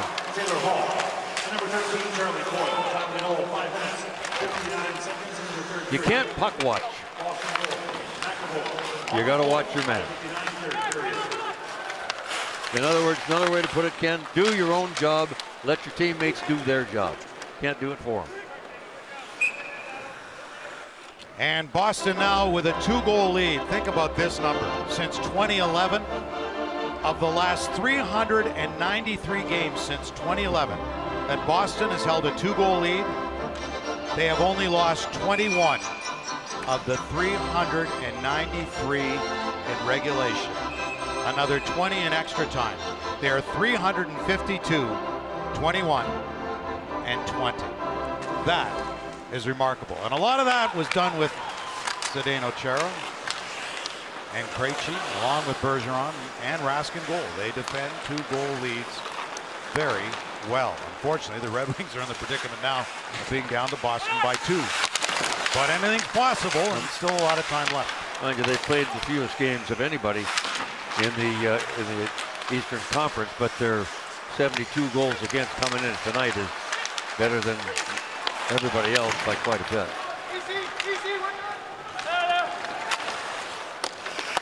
And don't let him get a 3-goal lead, because that record is down. Gagne. Valeno will go after it with Brandon Carlo, the big defender. At center there for Smith, across for Nosek, in goes Smith. Suter trying to negotiate around the referee. Bruins come up with the puck back to Carlo. Marchand just threw his weight into Nemestikov as those two went at her earlier. Here's a break in for Smith. Dropped it back. Frederick, who left it there. Riley, a save made. Rebound. They score. Frederick. Oh, there's a 3-goal lead, and it's 4-1. When the Bruins, the last decade, have had a 3-goal lead 233 times, they've lost just 2 in regulation. Now it's a huge mountain for Detroit. Well, they don't score that often on the rush, but they did there. They're executing perfectly. Really good save by Nedeljkovic there. No chance to corral a rebound, and Frederick just slams it home for the 4th Bruins goal. So this one's gotten away from the Red Wings that they can't recover now with 12:05 to go. Back-to-back home games that they won't be happy that they've given up. Well, if they can recover, it'll be one of the most historic comeback wins, especially against this Bruins team. So quick goals from McAvoy at 5:59, and then at 7:55, Trent Frederick. Tipped by Frederick from his own side of center. This will be an icing charge against Boston. Well, if you're going to get back in, as you look at the last Bruins goal scorer, Frederick, just a minute ago, their fourth goal, now with a 4-1 lead. It's this line that needs to score right away. Larkin's line, Raymond and Bertuzzi, and give some momentum into this building and the team in red. Try to finish it off with 10 minutes left.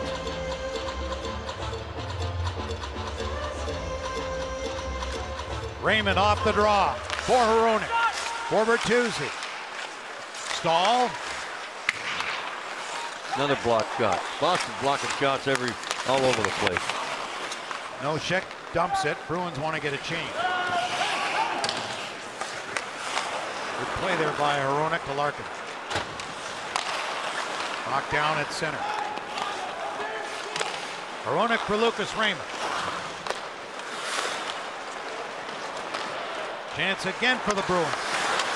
Off the back of the net. In front for Taylor Hall. Then he'll come out to center ice.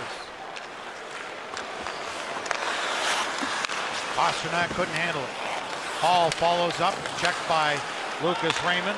14 points to pass 17 for Raymond. Rasmussen. Back of the net. Zadina. Got double team though. Comes up with the puck. And then that's deflected by Grzelcyk. Out of play. So 2 quick goals by Boston. First, the defenseman, Charlie McAvoy, up a great feed from Taylor Hall. Hugs all around. And Trent Frederick makes it 4-1.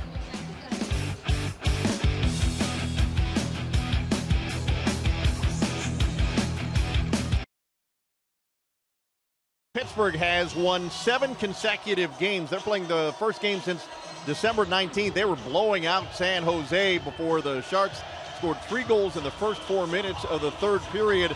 Pittsburgh's lead is just a 1 now. San Jose rolling into Detroit to take on the Wings on Tuesday night here. Meanwhile, Washington has won 9 straight against the New Jersey Devils, and that game is goalless as they play in the first. Kenny. And San Jose Heats, 3 games above 500, a 547 win percentage. Hanging in there in that Pacific Division.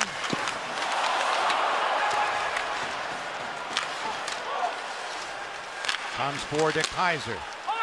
Rasmussen in the corner. Back for Seider. Save made and just over De Kaiser's stick.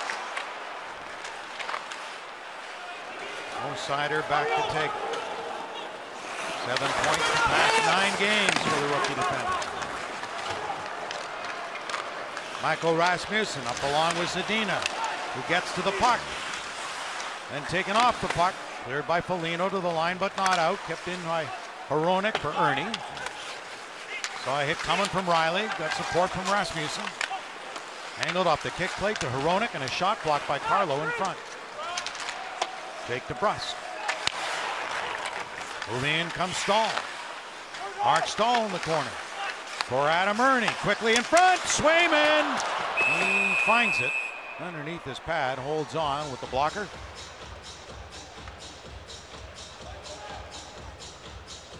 So 2 quick goals by Boston. 1:56 apart. Down by 3, and De Kaiser. A shot, but unable to get it up high enough.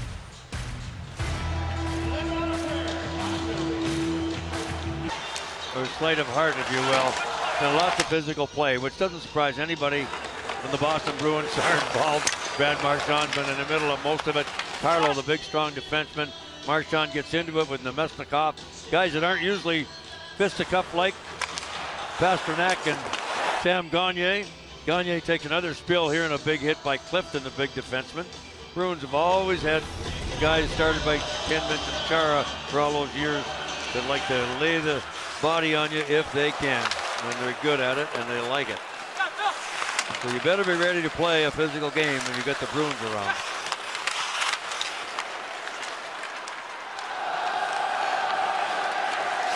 Steen with a lead pass, and Nosek scores!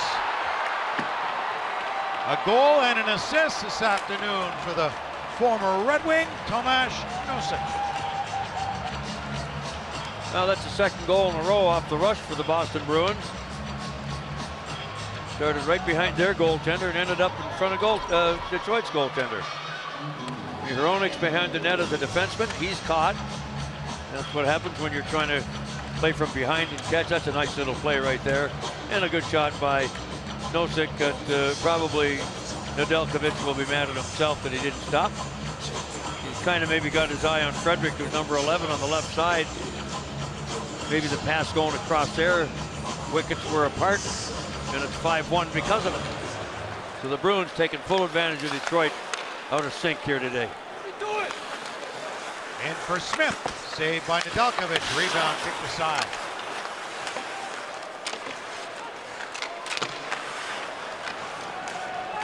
Back to Bergeron. Penalty coming to Detroit. That's just what you need now. For holding.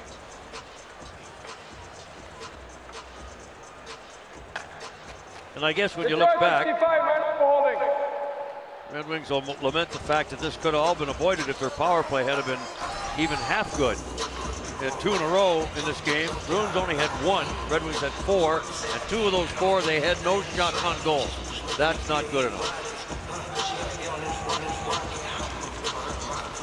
So the Bruins will try to just add to their lead now.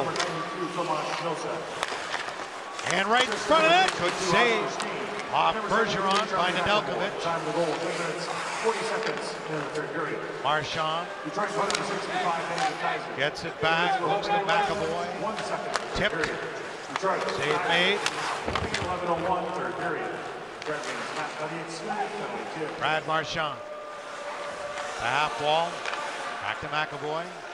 Marchand again. And the Red Wings able to clear.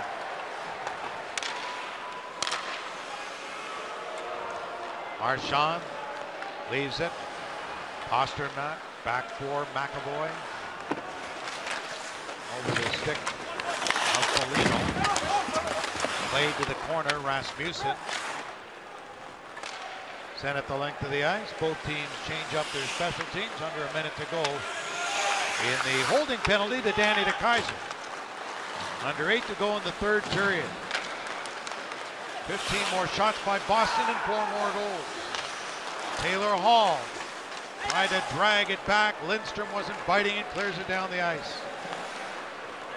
Hall had a tying goal yesterday against his former team, Buffalo, for Boston, in their comeback win from 2 goals down. Charlie Coyle, he had the game-winning goal in overtime yesterday. Bruins' first game in a long time, after having 6 games postponed from December 18th to the 29th.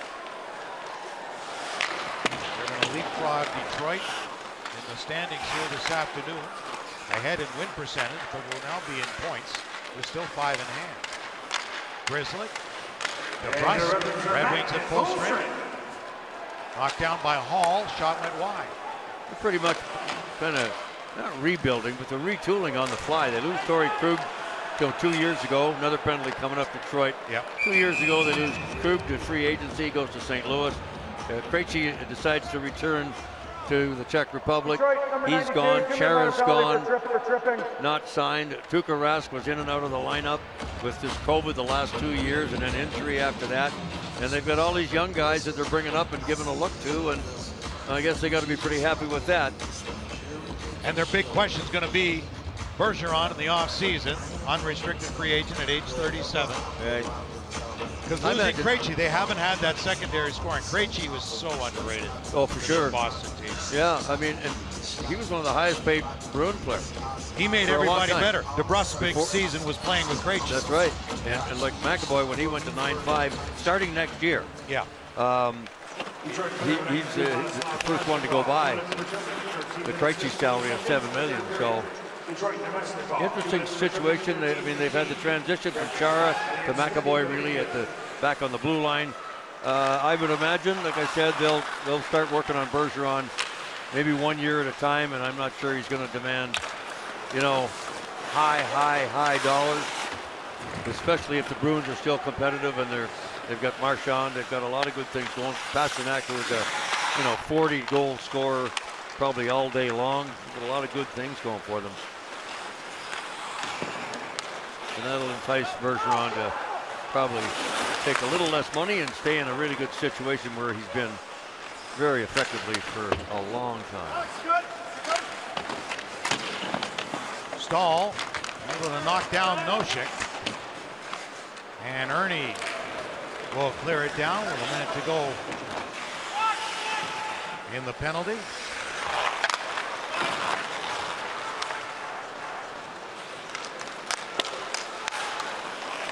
Grzelcyk, Coyle to Brust. Back goes Lindstrom. Chased by Charlie Coyle. With Minnesota prior to Boston, the U.S. National Team Development Program prior to the NHL for Coyle, along with 7 other Bruins. Coyle on it again. Grzelcyk. Back that way, Coyle to Grzelcyk, shot just wide. Foligno to Brust. That didn't get past. Look at the guys coming and going. Grzelcyk's the guy that pretty much replaced Torrey Krug back on the blue line, offensively minded.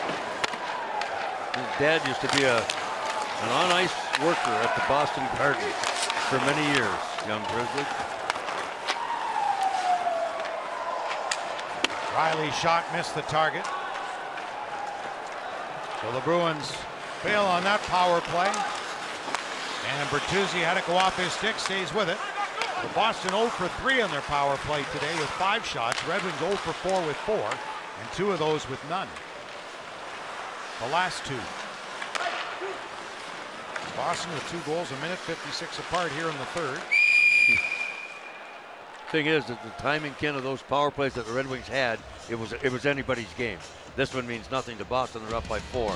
So you can see Jeff Blashill the gas out of this one. Get it over with. Let's move on. Change it. On Red Wings Live postgame immediately after the conclusion of this one, lots of perspective on this one. I think coming from the Red Wings dressing room, they haven't had one of these to talk about this season. For quite some time, especially at home, John. They haven't had a game like this at all this season. Really got away from him in the second period. Marchand's in the penalty box with Nemestikov for 5 minutes. You could take advantage of that. Well, the Wings didn't. Their power play was just unable to get on track. Not a lot of offense until of late in this third period. And then the Boston Bruins really made the Red Wings play how they wanted in this game and dictated how this game was played from start to finish. And then we're going to take a look at some physicality, not only in the modern day, but maybe in the past as well, with our good friend Mickey Redmond. Days of yore when we see you right after the final horn, Kenny. And I can't believe that John wouldn't congratulate Ozzy on picking Tyler Bertuzzi. I know. At least he gets 2 points. I know, yeah. 2 points. Come on, John, celebrate that. We will. Okay. There's a celebration plan for the postgame show. That'll be it. There hasn't been much else to cheer about today. No. Well, it's too bad because the Red Wings were on a tremendous roll before this COVID thing hit and the shutdown for Christmas time and the long break, not much practice, half bodies in, half out. And I thought they played a pretty good game against Washington the other night, and they got upseated by a late penalty, and then Ovechkin took it over. Set the record for power play goals all time, passing Dave Anderson.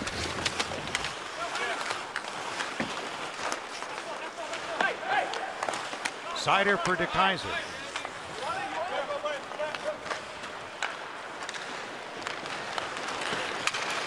Rasmussen, good feed to Ernie. Couldn't slice through the Bruin defenders as 2 Bruins came together, Grzelcyk and Haula. Well, there's been a lot of that tonight with only 21 shots on goal, Ken. And that, again, the Bruins are good defensively, but you've got to find ways to work your way around a good defensive team and get more creative offensively. And the Red Wings have not been able to do that. Taylor Hall finds his way to the goal and a save by Nedeljkovic. Hall with Pastrnak and Haula. So far, breaking up the top line, the Bruins are going 2 for 2 with Marchand, Bergeron, and Smith. And Hall with Haula and Pastrnak. A comeback win yesterday in Buffalo. And a comeback win today, although not as deep. After Bertuzzi had given the Red Wings a 1-0 lead midway through the first. Boston countered from Bergeron, and then 1 in the second, and 3 goals within 4:41 here in the third. to put it away. Red Wings get set for the San Jose Sharks. 7 o'clock, Red Wings live from Little Caesars Arena here on Tuesday. This Boston team, I don't think they'll be, as most players aren't real big on practice, and they're not going to get a lot of practice time between now and the end of the year. No. Players won't be unhappy about that. It's like, just play the games. Let's go. Play the hand you're dealt. Seems like forever ago that normal was almost going on 2 years when COVID hit this country. Yeah. It is 2 years, really. We didn't know about it until February, March, but crazy. Everything's been upside down ever since. And I'll get more so when the NHL revamps the schedule for February, probably within the next couple of weeks.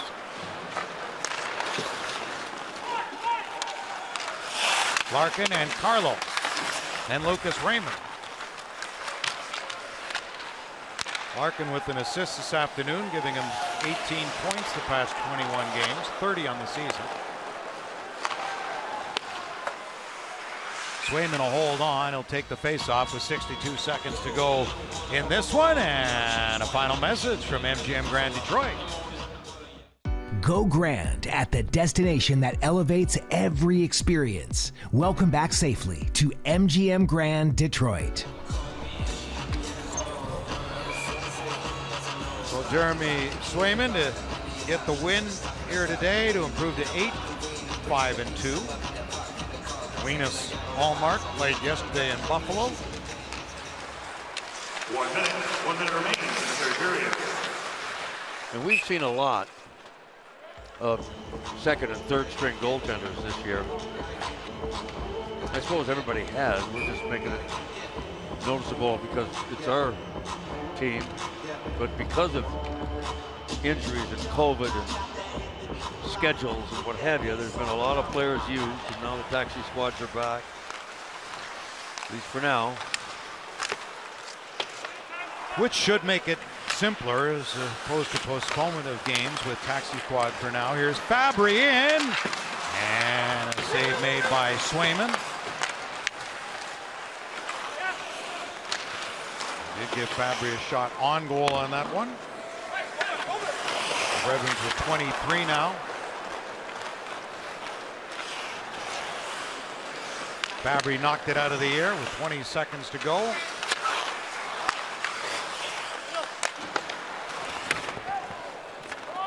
So the Bruins, after that long layoff, win a second straight. They go to 34 points, one ahead of Detroit. That's going to lose a second straight, and at home to fall to 11-5-2 here at Little Caesars Arena. Save made there by Swayman, and this one is over. And the captain, Patrice Bergeron, and the Bruins come up with a victory by 4 over the Red Wings as we send it to Chris and John. Yeah, I think we're happy this one is over. It was that one-sided and became so in the third period of this one. As Ken just mentioned, 3 goals in the span of about 4.5 minutes of the third period made this one that much dramatically in favor of the visiting Boston Bruins. It was a game in which the Bruins established themselves physically early on, and that got us to thinking about today's game and what we have seen in games from yesterday and beyond. Mickey Redmond will join us when Red Wings Live begins moments from now on a Sunday afternoon here on Valley Sports.